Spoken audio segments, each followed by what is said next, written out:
Tassos, Haniotis, welcome to the forum, the 18th Forum for the Future of Agriculture. You are a special advisor for sustainability productivity here at the forum, and you talked on the session this morning with the strong title of The End of the World as We Know It, the consequences for agriculture and the environment. I mean, last year we talked about trade wars affecting prices, we talked about freight flows, now we see war itself as causing a major exacerbation. What are the consequences then for the geopolitical fracturing that we're seeing at the moment on agriculture and environment, in your view? They're pretty significant in several areas. But I think what's important to keep in mind is not just the war that introduces this new world, and a new world disorder, if you want. It has to do also with the fact that trade is not what it used to be. You mentioned the 18th conference. I was here in the first as well. And we were coming out of an agreement on WTO, already 20 years old. And what we had at the time was a framework that, far from perfect, at least introduced a certain level of stability in trade flows. This is gone now. And trade is used more as a manner to bully nations. And it's also in an unpredictable manner. So that's a very significant change. And it has an upward pressure on prices.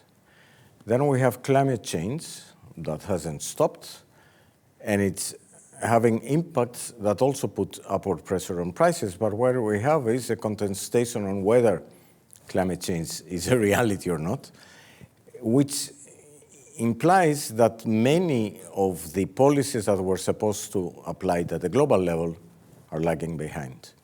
And third, we have a contestation of science and its conclusions. The best way to see it is if we look at children vaccination. This also affects the practices that we want to promote and the solutions we want to give. Another upward pressure on price. Now you add, if you want, insult to injury, and that's what the war is doing. And the areas that are affected more are the areas of fertilizer and energy. Agriculture is a sector that depends a lot on them.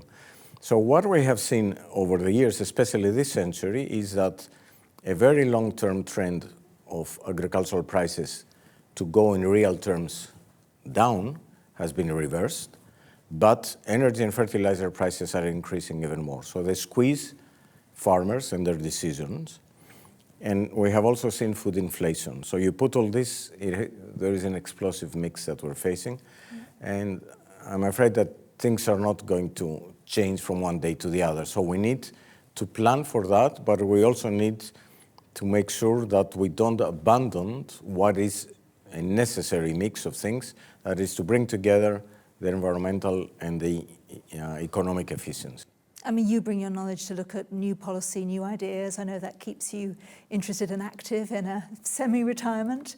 But when we look at then the squeeze on the farmers and we look at policy will provide the frameworks, but it is always slow, and action is needed now for this perfect storm moment that you're talking about. Are there any quick wins that you can look at, that action? The first quick win I could look at, and it has to do also with the other part of my semi-retirement, which is following two big research projects, is that there is a lot of knowledge out there about what best practices are doing. And this knowledge is not necessarily transferred to farmers.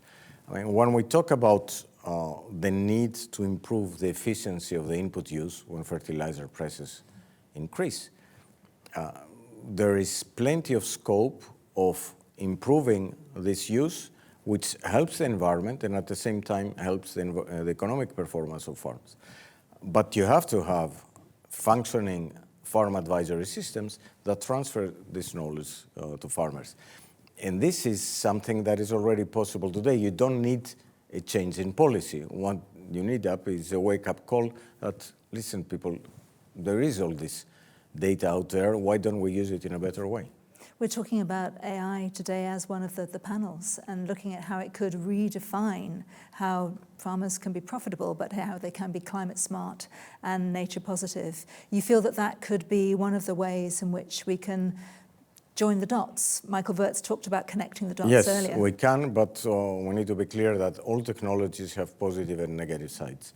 Now, for artificial intelligence to work in the area of agriculture, you need to have a wealth of data that is diverse, and this we have, but you need to have it available, and this we don't have.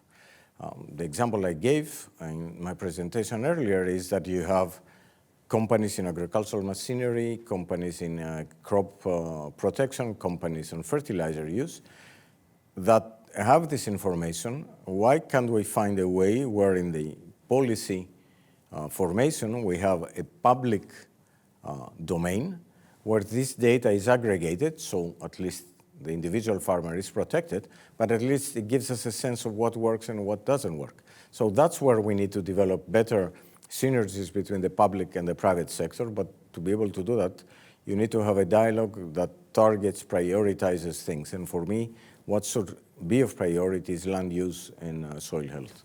And whilst we're sitting in Brussels, I have to ask you about reform of the CAP, because you have said it looks a little bit like reform, but actually there is a recipe for policy disaster brewing there.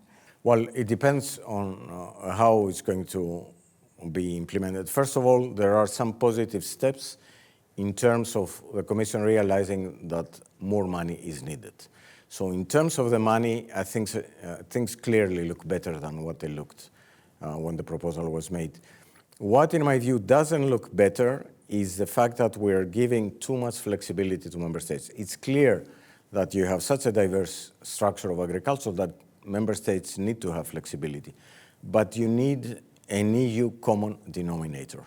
You don't need many, but you need at least one. And for me, and I'm an economist and not an agronomist by training, my experience indicates that it has to be around land use and soil, and we need to find a limited number of indicators that we all agree that on the basis of their performance, we assess what the farmers are going to do and how we're going to distribute the subsidies to them.